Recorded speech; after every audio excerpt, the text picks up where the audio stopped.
Bazinga and Excelsior are my friends who also live in their parents' basement. Which one of you wants to see my near mint condition Star Wars comic? Or better yet, who wants to look at my Disney and DC crossover action figure? And lastly, for the ladies, I do have a live action Ratatouille Funko Pop. As you can tell, I'm a bit of a nerd, and like most Marxist tankies, I'm very into culture, and I want to learn as much lore as possible. However, unlike them, I don't think it needs to be controlled by those I agree with or those who think like me. Yet I'm into anything and almost everything, between comic books about superpowered people, old literature as well as poetics, video games rich with philosophical insights, and classical films that would make your grandparents adore me. Honestly, any and all conversations on the sacred cows are ones that I enjoy. Where, in all seriousness, my buddy Quinn and I talked for 6 hours on everything comic book and film related. This is just one snippet that I thought was perfect with the upcoming Deadpool movie coming out, and after I post my next video about Joe Biden dropping out of the presidential race, I will be posting a video about my issue with The Boys TV series. Since sometime in the near or far future, I will be wanting to branch out to talking about other film types, mainly why I love them, but as well their philosophical notions. So make sure to like and subscribe to stay up to date on what happens to my channel. Do everything needed to feed the algorithm beast. As well, make sure to watch out for my scripted video coming out. It's either on David Wood knowing nothing on consciousness, or honeybees proving capitalism good. If you want to vote on it, comment below. Without further ado, please enjoy the video. You wanted to mention Deadpool. What are your thoughts on the Deadpool franchise more broadly, and then I guess the newest movie coming up actually this month? I believe it's like next week. Yeah, I think it's either next week or in the next 2 weeks. But this goes into the whole adaptation of Deadpool and what Fox was doing that I kind of liked, where it seemed like they were trying to create their own version of Deadpool that would be more apparent in this universe, or not, forgive me, in a separate universe that would be focused around the aspects of the Deadpool comics that were missed upon. So it's really interesting to me, like the comics have always been so focused about death and his love of death, and not death, the idea of dying, but of the actual embodiment. Because a lot of people don't know this, Thanos Death is is a also in love character. with death. Yeah, Death is sorry. Death is a character in Marvel Comics, and I would say relatively minor subplot of the Deadpool, different versions of the Deadpool ongoing series was that character showed up in Deadpool's series as a on again off again love interest, and also the meta joke there was that she was a love interest of sorts for Thanos, and so she was cheating on Thanos with Deadpool. But go on. Well, and it was really interesting because they were trying to create a universe around Deadpool that seems that was trying to follow the notion set within the comics. So how he fell in love with a woman that he knew he truly could never be with, how she dies, and then he essentially gets thrown into the X-Men. And this is where I was kind of hoping it would go, where it would follow more of the original tracks of Weasel then becoming a super mercenary, but never truly being one. But I was thinking that it would go that way with Weasel because then there would be the connections of the villains to Deadpool and about how he's, truly both sides to enemies. Where then it would jump in, seemingly to me, which would be, oh God, where's my note? Forgive me. Um, it would have been a perfect leading to the Space Oddity Adventures of Deadpool, the 2008 comic run, because that's where he goes into space because of all the hate he receives prior to him trying to have the Incredible Hulk kill him. That's when he then marries an alien space truck's fat wife for killing of her husband, alien mercenary, because he gets some like super cool pimped out space mobile that runs out of gas in outer space, and so he starts banging an alien, which is, of course, a little bit in depth but wonderful. Where then by the end, he's sent because he's the new space mercenary to go kill Id, the moon planet of ego, which could have been, if Marvel wanted to, this wonderful connection of Space Lord and Deadpool fighting, Space Lord's uncle or whatever the fuck he would be, right? And like there could have been so many amazing things just built off of the Space Oddity Adventures, but they kind of just dropped that. And it's sad to me because they're trying to build something that would be an extension of the dark Disney Marvel universe. Jumping into the TVA to find a way to be with his ex-wife, his now dead wife, while at the same time being with the original version of or the movie adaptations of Hugh Jackman's Wolverine, which is interesting because it plays into the multiverse aspects, but it seems like it's going more so the route of Deadpool kills the Marvel universe, where I'm not excited for that because it's gonna feel like a jump out of nowhere that nobody's really wanting. Everybody's just more so wanting what everybody likes about Deadpool, the miscellaneous adventures. Oh, and as well, his wife in the second movie does play an homage to death because he does talk to her through the whole smoke screen when he tries to keep on killing himself. That is very important, but that could also not be death. It's very weird. Gotcha. By the way, would be remiss if I didn't say hello to emoji, and also I didn't send any invite just because I didn't want to force you to come if you didn't want to come up. So you're free to come up at any time if you want to. I will just send it just in case you're having issues, but no pressure. Oh, as well, something that also kind of popped in my mind, and this is a failure of ownership of Deadpool with Fox and whatnot, but it was the whole God, I can't remember the little green guys that would turn into people. What were they called? I don't know a little, but there's scrolls who can. Scrolls, that's what I'm thinking of. Thank you. Okay. It was the Secret Invasion. Deadpool was the driving force to kill them all, essentially, because they all assimilated his healing factor, but they couldn't take account for his cancer at the same time, and that massively killed them during Secret Invasion. It's something that could have been done in the Nick Fury show, but kind of was just not even really mentioned. Well, I mean, crucially, so let's frame it. And you mentioned her, but I'm just gonna name her name, Vanessa, who's technically his girlfriend. I don't think they got married. I mean, they may have, but I don't think they got married. At least not that I recall. So Vanessa is a big part of the first movie because Wade falls in love with her and they sort of settle down, but then he gets cancer and maybe in another life, without a girlfriend, he would just kick the bucket and have a reason to live. But with her around, he's like, I need to find a reason to kick this cancer, and he ultimately gets into the weapon program, and they turn him into a mutant of sorts, or a mutate rather, and he wants to sort of heal himself or heal his face because he thinks that she won't love him now that he's ugly, and blah blah blah.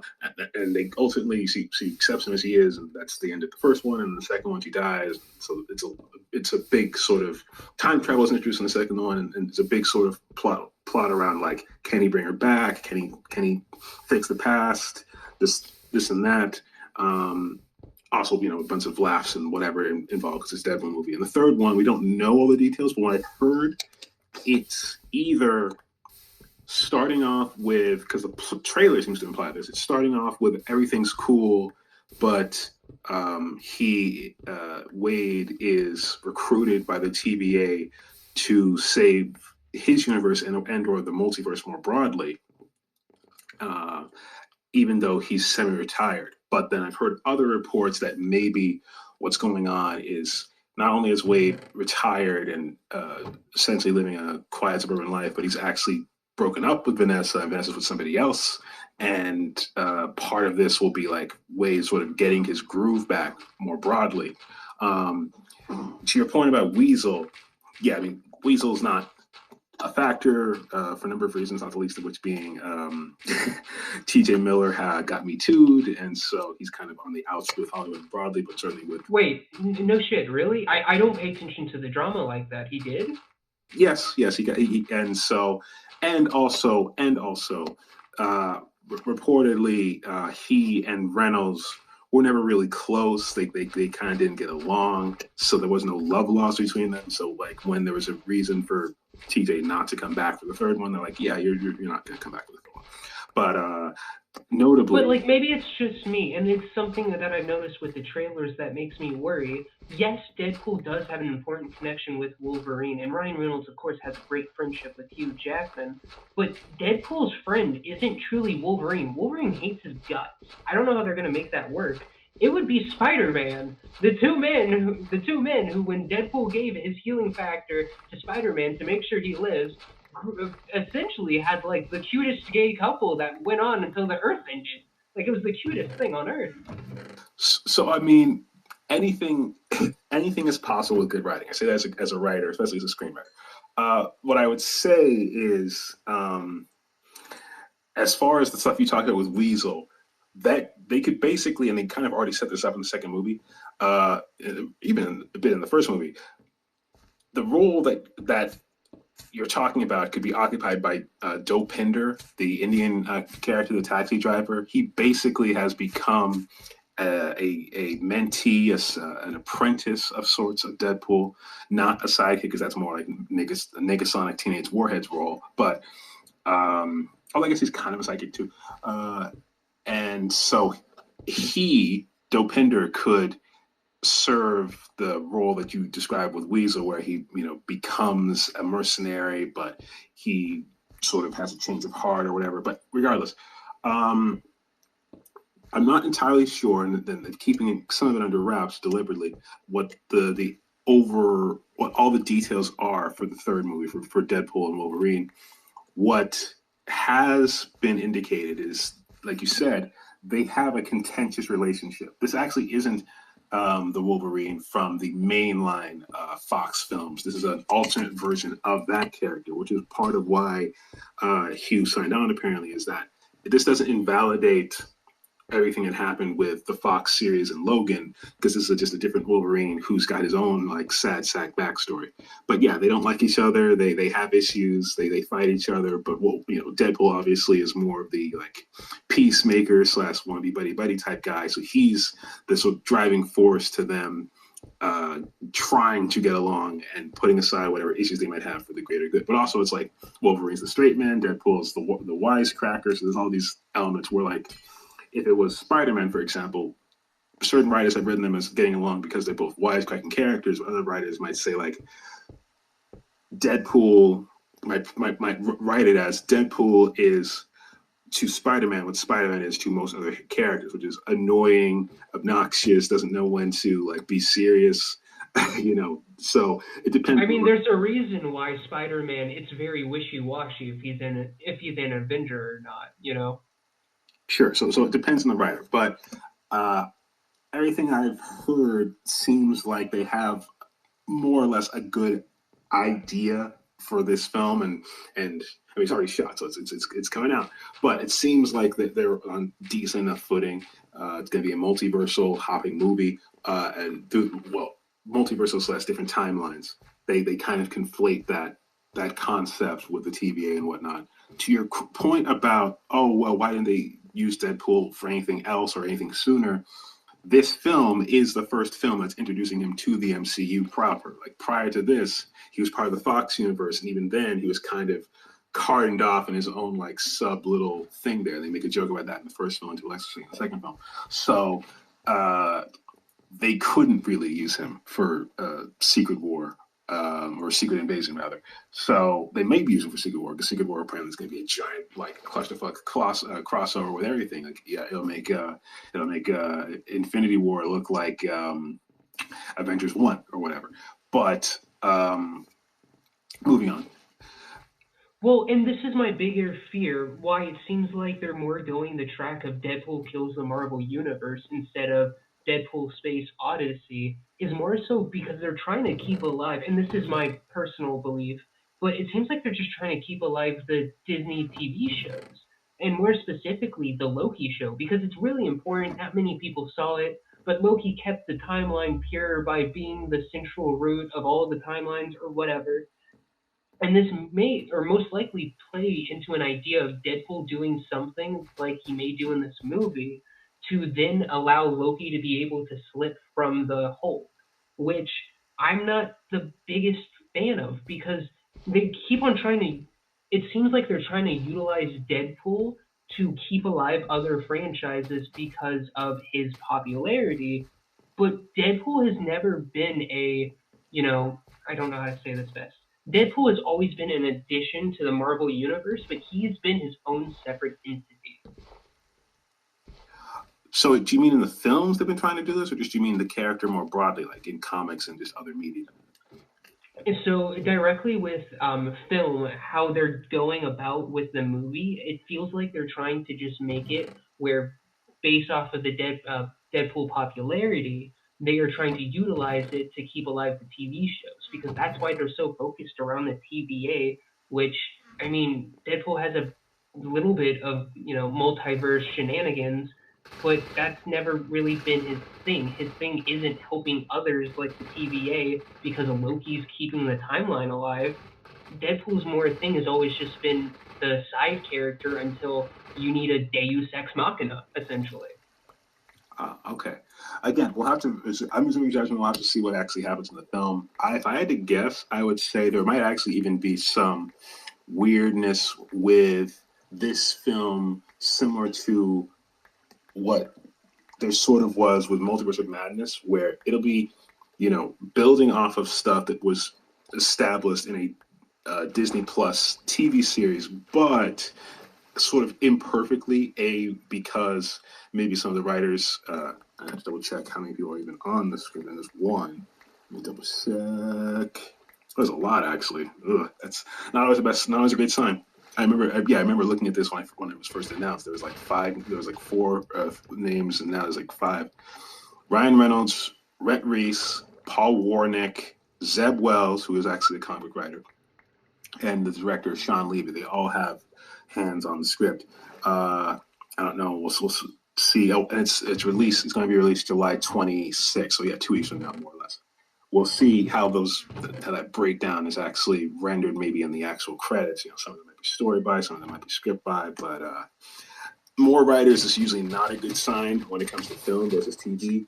But say la vie. So if I had to guess, the TVA will be more of a plot device for just like multiversal shenanigans and jumping around from place to place. And it won't necessarily be tied up heavily into the events of Loki, certainly not Loki season 2. Because I think these are being filmed somewhat simultaneously. And if not that, I would guess that they were not being written to like tie together really heavily. Like one of the other things about the MCU these days is that a lot of the newer releases are kind of straddling the line between trying to be their own thing that feels distinct and feels like true to itself versus servicing the larger universe and other future stories. Like one of the knocks on, say, Ant-Man 3, Ant-Man Quantumania, was that it felt too much like a, set up, slot in type of thing that was servicing the larger universe and a prelude to other events rather than an Ant-Man movie, especially because they basically pulled a villain from a whole other corner of the universe into the Ant-Man mythos, and it sort of works and sort of doesn't in Kang. So here, I think it's going to be more or less just a Deadpool movie, but multiversal, and it'll probably, again, that's my read from the promotional material. It'll probably work more than it doesn't because the core of it'll be like, Deadpool 2, where we introduce a straight man, no pun intended, angry character, first with Cable and now with Wolverine, against Deadpool's more like comedic buddy type character and a driving sort of motivator, which we don't know exactly what it is, but we kind of have a sense of what it might be in terms of their call to adventure. And then along the way, they're just doing bits. And oh, here's a perfect example of like how the sort of the comedic impulse versus the just general tell a good story impulse can be balanced, I think, better. Deadpool's a funny character. Deadpool films are funny films, action comedies. But at their core, while that is there and that is definitely central, the universe itself does not always feel subservient to that sort of impulse or that sort of like, okay, we're always just going for the joke. Whereas again, if you were watching an SNL skit, okay, we're like, what would happen if all the superheroes got together at a dinner party, right? That's literally what that's a skill. Like, what if Justice League got together for a dinner party? And it's like, okay, weird little shenanigans. Justice League just like socializing with each other, or Robot Chicken. What if the superheroes were on a reality show? Okay, fair enough. And it feels again like that's what Harley Quinn is. It's like, oh, what if Harley Quinn dumps Joker and then tried to be her own character and tried to earn credit with, or reputational clouts with the villain community? And also, then what if Damian decided that he wanted to have a supervillain archenemy, and he decided to make Harley Quinn that, and we use this as a loose metaphor, joking metaphor for like the idea of first love and blah blah blah. Again, all just based in humor. Whereas with Deadpool, it's like, okay, what if we have a superhero or anti-hero, whatever, who's got a call to adventure, and along the way he's cracking jokes, he's breaking the fourth wall, he's doing whatever, but the universe at large is like eye rolling at his personality and just kind of putting up with him. Whereas the Harley Quinn universe, everybody's a character, everybody's a comedic whatever. Very few characters are playing themselves straight, if that makes sense. There's very few straight men in that universe. I think that's one of the key distinctions there. But anyway, so I think it's going to be okay. I understand why you might be nervous about Deadpool and Wolverine, but I think it's going to be okay. I don't know, right? I'm not saying I'm all in, hype train, hype train. I'm just saying I think it's going to be I will put money down, and this isn't even like against you, just in a general sense, that the movie is going to go this way. Deadpool somehow snuck into the TVA, found a universe where his girlfriend, wife, whatever, is still alive and able to be with her. The TVA finds out and essentially recruits him to keep the timeline pure. I genuinely think, and you brought up with the multiverse of madness, it's going to be just like that, where you have to know what's going on in another show that is okay, to understand the larger plot of the upcoming movie. But the issue is they're not going to do both properly. And I genuinely think it's going to become, and this is just Deadpool again, it's going to become forgive me, Deadpool kills the Marvel Universe in a sense, just because they're trying to utilize it. But that'll be the end of this. okay.